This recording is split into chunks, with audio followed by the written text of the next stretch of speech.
Good morning, children. This morning we're reading chapter 3 of Charlotte's Web. It's called Escape. The barn was very large. It was very old. It smelled of hay and it smelled of manure. It smelled of perspiration of tired horses and the wonderful sweet breath of patient cows. It often had a sort of peaceful smell, as though nothing bad could happen ever again in the world. It smelled of grain and of harness dressing and of axle grease and of rubber boots and of a new rope. And whenever the cat was given a fish head to eat, the barn would smell of fish. But mostly it smelled of hay, for there was always hay in the great loft up overhead. And there was always hay being pitched down to the cows and the horses and the sheep. The barn was pleasantly warm in winter when the animals spent most of their time indoors, and it was pleasantly cool in summer when the big doors stood wide open to the breeze. The barn had stalls on the main floor for the workhorses, tie-ups on the main floor for the cows, a sheepfold down below for the sheep, a pig pen down below for Wilbur, and it was full of all sorts of things that you find in barns: ladders, grindstones, pitchforks, monkey wrenches, scythes, lawnmowers, snow shovels, axe handles, milk pails, water buckets, empty grain sacks, and rusty rat traps. It was the kind of barn that swallows like to build their nests in. It was the kind of barn that children like to play in. And the whole thing was owned by Fern's uncle, Mr. Homer L. Zuckerman. Wilbur's new home was in the lower part of the barn, directly underneath the cows. Mr. Zuckerman knew that a manure pile is a good place to keep a young pig. Pigs need warmth, and it was warm and comfortable down there in the barn cellar on the south side. Fern came almost every day to visit him. She found an old milking stool that had been discarded, and she placed the stool in the sheepfold next to Wilbur's pen. Here she sat quietly during the long afternoons, thinking and listening and watching Wilbur. The sheep soon got to know her and trust her. So did the geese, who lived with the sheep. All the animals trusted her. She was so quiet and friendly. Mr. Zuckerberg did not allow her to take Wilbur out, and he did not allow her to get into the pig pen. But he told Fern that she could sit on the stool and watch Wilbur as long as she wanted to. It made her happy just to be near the pig, and it made Wilbur happy to know that she was sitting there right outside his pen. But he never had any fun. No walks, no rides, no swims. One afternoon in June, when Wilbur was almost 2 months old, he wandered out into his small yard outside the barn. Fern had not arrived for her usual visit. Wilbur stood in the sun feeling lonely and bored. There's never anything to do around here, he thought. He walked slowly to his food trough and sniffed to see if anything had been overlooked at lunch. He found a small strip of potato skin and ate it. His back itched, so he leaned against the fence and rubbed against the boards. When he tired of this, he walked indoors, climbed to the top of the manure pile, and sat down. He didn't feel like going to sleep. He didn't feel like digging. He was tired of standing still, tired of lying down. I'm less than 2 months old and I'm tired of living, he said. He walked out to the yard again. When I'm out here, he said, there's no place to go but in. When I'm indoors, there's no place to go but out in the yard. That's where you're wrong, my friend, said a voice. Wilbur looked through the fence and saw the goose standing there. You don't have to stay in that dirty little yard, said the goose, who talked rather fast. One of the boards is loose. Push on it, push on it and come on out. What? Said Wilbur. Say it slower. At the risk of repeating myself, said the goose, I suggest that you come on out. It's wonderful out here. Did you say a board was loose? That I did, said the goose. Wilbur walked up to the fence and saw that the goose was right. One board was loose. The board gave way. He put his head down, shut his eyes, and pushed. The board gave way. In a minute he had squeezed through the fence and was standing in the long grass outside his yard. The goose chuckled. How does it feel to be free? She asked. I like it, said Wilbur.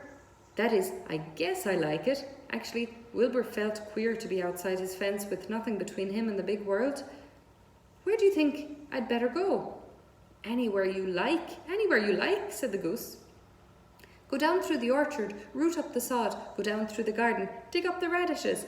Root up everything, eat grass, look for corn, look for oats, run all over, skip and dance and jump and prance. Go down through the orchard and stroll in the woods. The world is a wonderful place when you're young. I can see that, replied Wilbur. He gave a jump in the air, twirled, ran a few steps, stopped, looked all around, sniffed the smells of the afternoon, and then set off walking down through the orchard, pausing in the shade of an apple tree. He put his strong snout into the ground and began pushing, digging, and rooting. He felt very happy.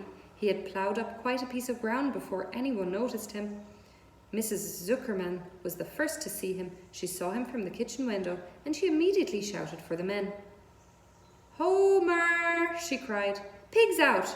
Lurvy, pigs out! Homer! Lurvy, pigs out! He's down there under the apple tree." Now the trouble starts, thought Wilbur. Now I'll catch it. The goose heard the racket and she too started hollering. "Run, run, run, downhill! Make for the woods, she shouted to Wilbur. "They'll never, never, never catch you in the woods." The cocker spaniel had heard the commotion and he ran out from the barn to join the chase.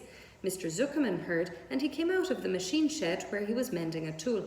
Lurvy, the hired man, heard the noise and came up from the asparagus patch where he was pulling weeds.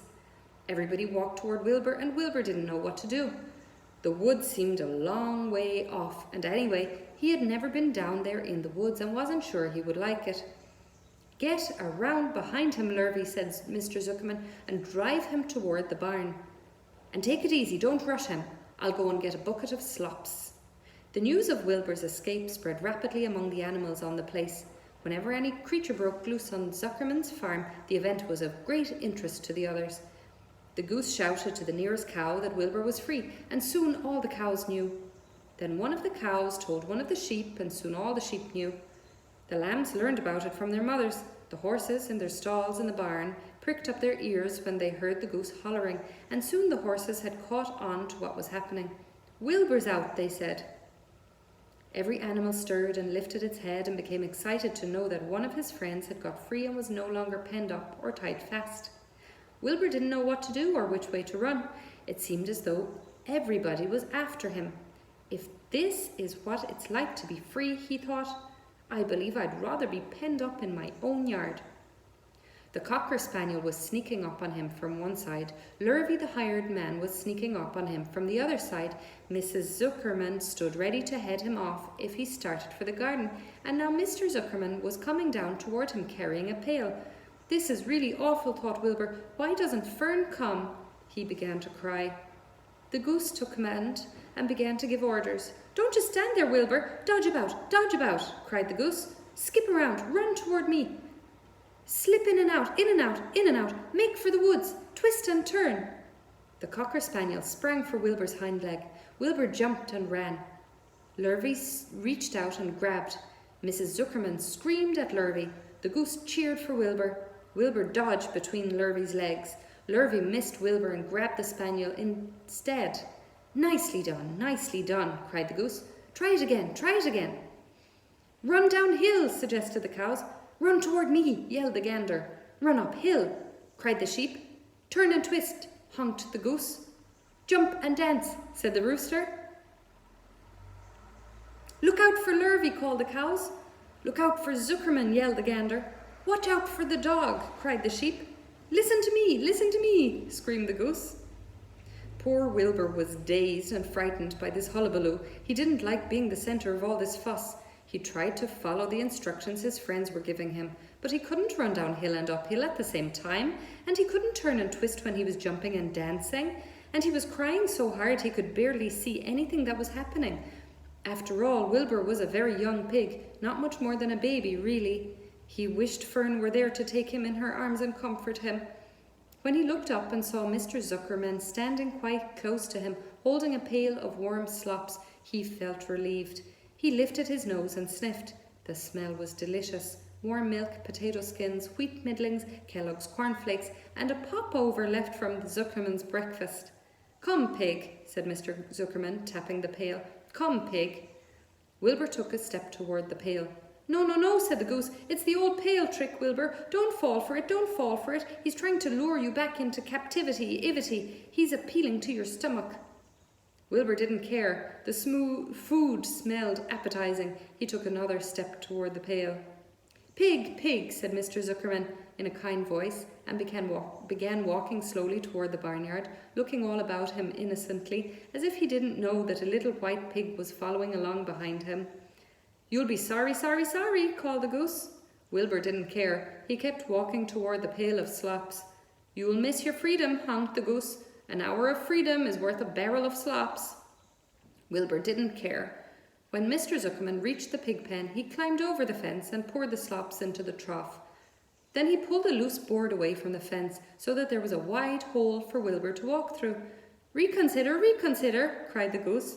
Wilbur paid no attention. He stepped through the fence into his yard. He walked to the trough and took a long drink of slops, sucking in the milk hungrily and chewing the pop over. It was good to be home again. Well, that was an exciting chapter. So tomorrow we'll go on to chapter 4. Have a great day.